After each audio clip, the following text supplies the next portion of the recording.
राहुल गांधी और इंडिया गठबंधन के दूसरे नेता लगातार ये दावा करते रहे हैं कि चुनाव आयोग धांधली कर बीजेपी को चुनाव जिता रहा है। अभी हाल ही में राहुल गांधी ने एक आर्टिकल भी लिखा था जिसमें चुनाव आयोग पर गंभीर सवाल उठा दिए थे। अब राहुल गांधी ने तो यहां तक कह दिया कि 2024 का जो महाराष्ट्र विधानसभा चुनाव हुआ लोकतंत्र में धांधली का ब्लूप्रिंट था।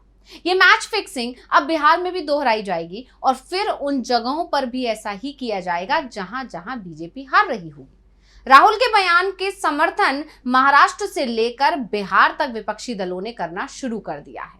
इंडिया गठबंधन के दूसरे सहयोगी दल जिनके राज्य में बीजेपी मजबूत है वो भी इसी तरह का दावा अब कर रहे हैं।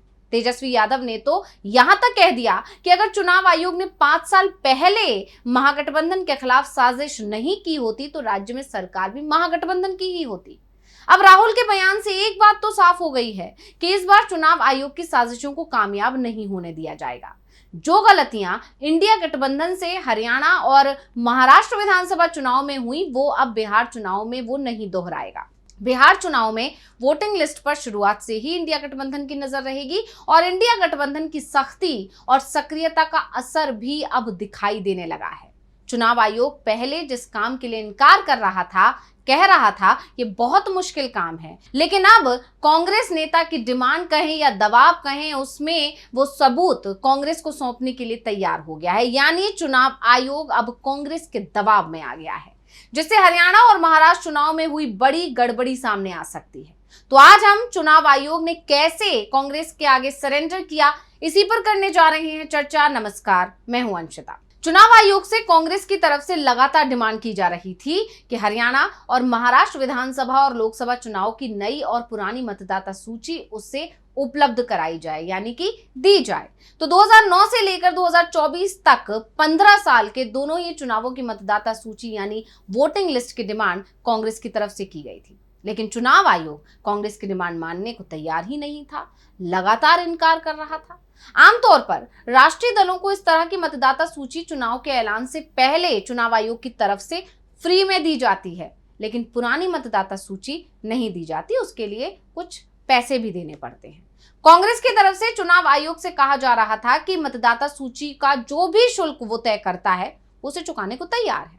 साथ ही वोटिंग लिस्ट को एक्सेल फॉर्मेट में भी मांगा गया था, लेकिन चुनाव आयोग इसके लिए तैयार होता नहीं दिखाई दे रहा था। जब तक राजीव कुमार मुख्य चुनाव आयुक्त थे तब तक विपक्ष की इस डिमांड को ही खारिज किया गया, लेकिन जब मामला दिल्ली हाईकोर्ट पहुंचा और दूसरी तरफ राजीव कुमार की जगह डॉक्टर ज्ञानेश सिंह मुख्य चुनाव आयुक्त बने तो चुनाव आयोग ने भी कोर्ट की सख्ती और विपक्ष की घेराबंदी के आगे घुटने टेक दिए। बता दें कि कांग्रेस सांसद रणदीप सुरजेवाला ने दिसंबर 2024 में यानी कि हरियाणा और महाराष्ट्र विधानसभा चुनाव में वोटिंग लिस्ट को लेकर पहले चुनाव आयोग से डिमांड की थी, लेकिन जब कोई सुनवाई नहीं हुई तो उन्होंने दिल्ली हाईकोर्ट का दरवाजा खटखटाया। यानी हरियाणा और महाराष्ट्र चुनाव को लेकर जो कांग्रेस को डाउट था उसको लेकर लगातार चुनाव आयोग का दरवाजा खटखटाया जा रहा था, लेकिन जब चुनाव आयोग सुनवाई नहीं कर रहा था तो फिर हाईकोर्ट का दरवाजा खटखटाना पड़ा।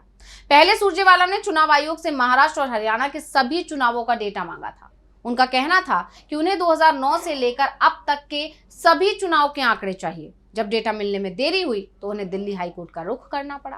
फरवरी 2025 में ईसीआई ने कोर्ट को बताया कि उन्हें डेटा की जांच करने में समय लगेगा और इसके लिए लगभग 3 महीने का समय माना। उन्हें कानून के अनुसार फैसला लेने के लिए 3 महीने का समय चाहिए, ऐसा चुनाव आयोग की तरफ से कोर्ट को बताया गया। ईसीआई ने यह भी कहा कि अगर जरूरत पड़ी तो वो याचिकाकर्ता यानी सुरजेवाला को भी सुनेंगे। इसके बाद संबंधित सीईओज ने सुनवाई की। सुरजेवाला ने अपनी याचिका में कहा कि राजनीतिक पार्टियों को ईसीआई की ओर से जमा किए गए डेटा की जांच करने का अधिकार होना चाहिए। इससे चुनाव प्रक्रिया में पारदर्शिता बनी रहेगी। बता दें कि महाराष्ट्र चुनाव को लेकर विपक्ष की तरफ से दावा किया गया कि वोटिंग लिस्ट में बड़े पैमाने पर धांधली की गई। करीब 50 लाख फर्जी वोटर जोड़ दिए गए। केंद्र सरकार के डेटा का हवाला देते हुए यहां तक कहा गया कि सरकारी सर्वे में महाराष्ट्र में 18 साल से ज्यादा लोगों की जो आबादी का अनुमान है, महाराष्ट्र में उससे भी ज्यादा वोटर हैं। यानी सरकार ही ये मान रही है कि वो वोटिंग लिस्ट में फर्जीवाड़ा चल रहा है, लेकिन चुनाव आयोग इसका बचाव कर रहा है। हालांकि ईसीआई ने इन आरोपों को गलत बताया है। सुरजेवाला का कहना है कि वोटर लिस्ट की जांच से पता चल सकेगा कि क्या वाकई में कोई गड़बड़ी हुई है या नहीं। चुनाव नतीजों पर अगर सवाल उठते हैं तो ये देश के लोकतंत्र पर सवाल होगा। पारदर्शिता लोकतंत्र के लिए बहुत जरूरी है। सुरजेवाला की तरफ से कोर्ट में यह भी कहा गया कि राजनीतिक दलों को चुनाव आयोग द्वारा एकत्र किए गए आंकड़ों की जांच करने में सक्षम होना चाहिए, जिससे चुनाव प्रक्रिया में पारदर्शिता सुनिश्चित हो सके। और इसका मतलब है कि पार्टियां ये देख सकें कि वोटर लिस्ट सही है या नहीं। अब राहुल गांधी के तीखे हमले जो महाराष्ट्र विधानसभा चुनाव के नतीजों के बाद से ही तेज हो गए थे, उसके बाद चुनाव आयोग लगातार सवालों में घिर गया था। कांग्रेस ने तो चुनाव प्रक्रिया के खिलाफ बड़ा अभियान चलाने का ऐलान ही कर दिया था। इसके बाद अब चुनाव की तरफ से यह कहा गया है कि कांग्रेस नेता 2009, 2014, 2019 और 2024 के चुनावों की वोटर लिस्ट ले सकते हैं। वो जिले और चुनाव अधिकारियों से ये डेटा ले पाएंगे। दोनों राज्यों के मुख्य चुनाव अधिकारियों यानी सीईओज ने आदेश जारी किए हैं, जिसमें चुनाव आयोग यानी कि ईसीआई ने महाराष्ट्र और हरियाणा की 2009 से 2024 तक की वोटर लिस्ट कांग्रेस पार्टी को देने की मंजूरी दे दी है। अब Congress party in voting list में डुप्लीकेट नाम के अलावा उन बूथों की वोटिंग लिस्ट पर सबसे ज्यादा फोकस रखेगी जहां अचानक ही वोटिंग लिस्ट में सैकड़ों की संख्या में नाम जोड़े गए या फिर वहां से काटे गए। ऐसे आरोप हमेशा लगते ही हैं कि कुछ नाम जोड़े जाते हैं, कुछ घटाए जाते हैं। जहां लोकसभा और विधानसभा चुनाव के नतीजों में जबरदस्त अंतर दिखाई दिया, उन वोटिंग लिस्ट पर, उस एरिया पर ज्यादा नजर रखी जाएगी और दावा यह किया जा रहा है कि इससे बड़े घोटाले के सामने आने के संकेत हैं। अब सबसे बड़ी बात तो 2024 के लोकसभा और विधानसभा चुनाव के नतीजों में ही दिखाई दे रही है। लोकसभा चुनाव में जहां इंडिया गठबंधन ने स्वीप कर दिया था, वहीं 6 महीने बाद विधानसभा चुनाव में एनडीए ने स्वीप कर दिया। इंडिया गठबंधन के तमाम दिग्गज चुनाव हार गए और जो जीते थे वो बेहद ही कम अंतर से चुनाव जीत पाए थे। उसका असर बिहार चुनाव पर भी दिखाई देगा। बिहार में इस समय वोटिंग लिस्ट को अपडेट किया जा रहा है।